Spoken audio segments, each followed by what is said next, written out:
In today's video, I'm going to show you how to bold in Todoist quickly and easily, whether you want to use Markdown symbols or the built-in formatting toolbar. This is super helpful if you want to make important text stand out in your task titles, descriptions, or comments, especially when you're organizing projects, planning work, or keeping track of deadlines. If this video helps you out, go ahead and hit the like button and subscribe for more simple software tutorials just like this.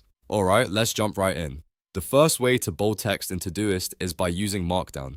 This is the fastest method if you already know exactly what you want to type.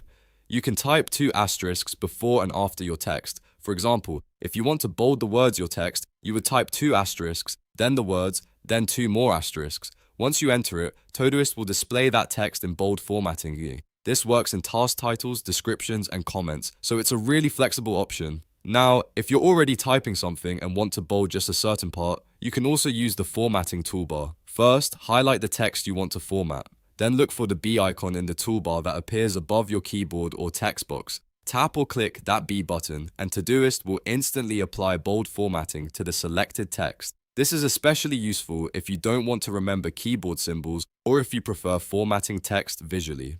A great thing about Todoist is that both methods are simple, and you can use whichever feels more natural to you.